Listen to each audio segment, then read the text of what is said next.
My name is Dr. Francisco Panizza, and I am senior lecturer in Latin American politics at the London School of Economics and Political Science. My presentation today is about the recent elections in Uruguay, and particularly of the election of Mr. José Pepe Mujica as the new president of Uruguay. Frente Amplio has been in government for 5 years, and perhaps I have to say something about the government itself. This is a government that, by any measure that you have, has been extremely successful. Why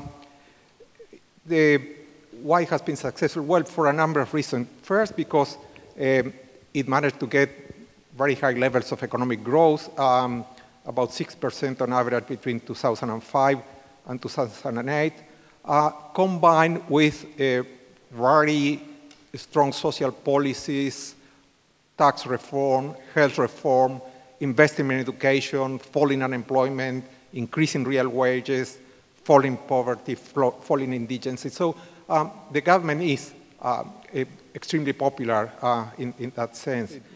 They have introduced important changes in Uruguay, maybe not the changes you would like to introduce, but in terms of social policy and investment in health and education, there has been important changes, and I think they will continue to be. I think that other area in which there will be a change would be in terms of external policy. There is, Mujica, I think, will be much more committed to Latin American integration, to institutions like Mercosur and UNASUR than government President Vázquez was not particularly enthusiastic about that.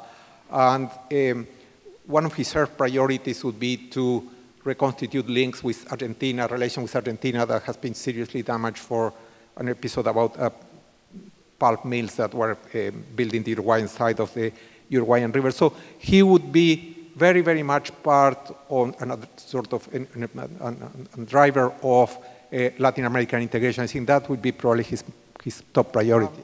I think that Mr. Mujica is not very well known here in Europe, and perhaps one of the few things that they know that he was a former Tupamaran guerrilla leader, and they have portrayed him as such. Also, I think that's an important part of his personality and his political biography. There are other dimensions, and there are 20 years of political activity since he came out of jail that are also important to understand Mujica as a president and as a person.